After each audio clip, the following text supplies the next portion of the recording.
کئی نعت خواں شرکیہ کلمات بھی پڑھتے ہیں، رافضیوں کے لکھے ہوئے کلام بھی پڑھتے ہیں، جن پر مسلمانوں کا حلال پیسہ ویلوں کی طرح لٹتا ہے، اور وہ کوئی پتہ نہیں یہ کیا کہہ رہا ہے، کہتے سبحان اللہ، واہ واہ واہ واہ واہ واہ، بلے بلے، اس کو آئندہ پھر بلانا ہے، بھلے یہ ہمارا ایمان پہلے پیسہ بھی لوٹ کے لے جا رہا ہے، ہمارا ایمان بھی لوٹ کر لے جائے، لیکن اس کو پھر بلائیں گے، کیونکہ یہ شور زیادہ ڈالتا ہے، یہ سٹیج پہ زیادہ اچھا اچھل لیتا ہے، یہ زیادہ اچھی چاپلوسی کر لیتا ہے، یہ زیادہ اچھا جو ہے ہماری جو ہے منہ پہ تعریفیں کر لیتا ہے، یہ زیادہ اچھا فاسقوں کو متقی بنا کر پیش کرتا ہے، لہذا اس کو بار بار بلانا ہے، اس کا لفافہ بھی تھوڑا وزنی کرنا پڑے تو کوئی مسئلہ نہیں ہے، یہ ہمارا معیار ہے، یہ ہم کر رہے ہیں۔ جو قرآن پڑھنا چاہیے، سمجھنا چاہیے، قرآن سکھانے والوں کو بلانا چاہیے کہ آؤ قرآن سناؤ، 4 گھنٹے ہم نعت خوانی تو سنیں گے، جو کہ سننا اچھی بات ہے، لیکن قرآن نہیں سننے کی توفیق ہوگی۔ پہلے جو سنیں گے پہلا پیراگراف ہے قرآن کا، اس کا بھی کوئی ترجمہ نہیں پتا، اس میں بھی واہ واہ واہ واہ بلے بلے، قرآن کے حکم کے خلاف چلتے ہوئے کہ قرآن کو خاموشی سے سننے کا حکم ہے، اس میں بھی ویلیں دیتے دیتے ہم قرآن سنتے ہیں، اور اس کے بعد جب جناب 4-6 گھنٹے کی محفل ختم ہوتی ہے اور جمائیاں عروج پر ہوتی ہیں اور پیٹ میں جناب چوہے دوڑ رہے ہوں، بھوک کی شدت ہو،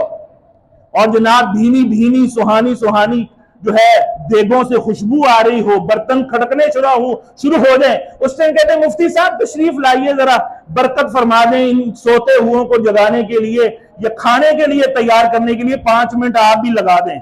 اور پھر جب وہ بیان شروع کریں گے تو پھر اشارے کریں گے، گھڑی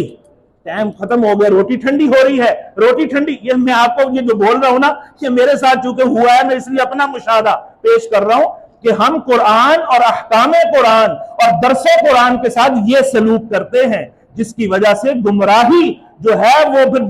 گج وج کے ہمارے اندر پیوست ہو گئی ہے، اور لوگ جو ہیں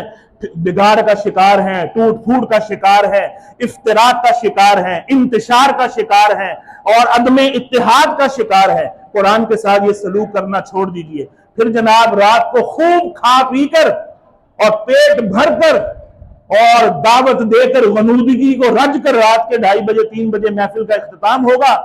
اور پتہ نہیں عشاء پڑھ کے آئے تھے کہ نہیں، کیونکہ سڑکوں پر محفلیں ہوتی ہیں، میدانوں میں، ہالوں میں، مسجد میں ہو تو سارے باجماعت عشاء بھی پڑھ لیں، لیکن چونکہ چلیں کسی بھی وجہ سے باہر کرنا بھی جائز ہے، لیکن نماز نہ پڑھی ہو تو پہلے تو آدھی رات کی عبادت گئی، جس کا ہمیں ثواب ملنا تھا کہ اگر باجماعت پڑھ کر آتے، اور پھر جا کر جب گھٹا گھٹ ٹھنڈے میٹھے ثقیل کثیف قسم کی خوراکیں بھر کر اور جناب بڑے بڑے ڈکار لے کر، معاذ اللہ، کیونکہ ڈکار کا بھی مسلمانوں کو طریقہ نہیں آتا کہ لینا کیسے ہے، کہ اگر آ جائے تو اپنے ہونٹ کو دبا لے، آواز کم کرے، کہتے ہیں نہیں جتنی اونچی آواز ہوئے اتنا رو اور دبدبہ بڑھتا ہے، اور جہالت کا مظاہرہ بھی زیادہ ہوتا ہے۔ یہ بھی طریقہ مسلمانوں میں رائج ہو گیا جو خلاف مروت ہے، ان ایتھیکل ہے، غیر اخلاقی ہے، غیر مہذبانہ طریقہ ہے۔ جو اونچی ڈکار لیتا ہے وہ اس کو رسول اللہ صلی اللہ علیہ وسلم نے پسند ہی نہیں فرمایا، اور پھر جب وہ کھانا لے کر ہم اپنے سریر پر جناب جلوہ فرما ہوتے ہیں، محو استراحت ہوتے ہیں، تو تھوڑی دیر بعد ہی فجر کے لیے منادی ندا دیتا ہے، اور کہاں حضرت والا رات کو جان بھی قربان کر رہے تھے دین اسلام کے لیے، حضور پر مر مٹ رہے تھے، حضور کے دین کے لیے اپنی جناب جان کا نذرانہ پیش کر رہے تھے، فجر کی نماز میں حضرت صاحب سوئے ہیں۔ مسجد میں آ کے دیکھ لیں پاس تو شاید ہی 3-4 صفحے ہوں، بڑی مسجدوں کی یہ میں بتا رہا ہوں 3-4 صفحے، یا الحمدللہ کہیں 5-7 بھی ہو جاتی ہوں گی، لیکن ہزاروں کی آبادی میں 5 صفحے کیا کہتی ہیں، یہ تو اونٹ کے منہ میں زیرے کی طرح ہے۔ لیکن چھوٹی مسجدوں میں آپ جا کر دیکھ لیں، کہیں 1 صف، کہیں آدھی صف، کہیں 1.5 صف، الا ماشاءاللہ، اور گٹا گٹ خراٹے لیتے ہوئے مسلمان رات کو محفلیں اٹینڈ کر کے آئے، یا رات کو بڑے گاہک تھے، رش بڑا لگ گیا تھا دکان پر،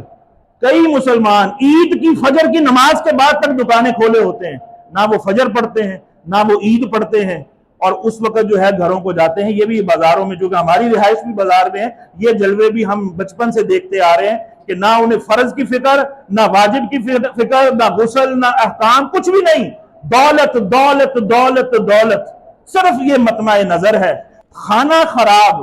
انسان مسلمانوں کا خود ہوتا ہے کہ جو قرآن کو چھوڑ رہے ہیں، قرآن پر عمل نہیں کر رہے، قرآن پر عمل کرتے ہوں، عدل و انصاف کا دور دورہ ہو، آپس میں شیر و شکر ہو، آپس میں ایک دوسرے کے مخلص ہو، معاون ہو، مددگار ہو،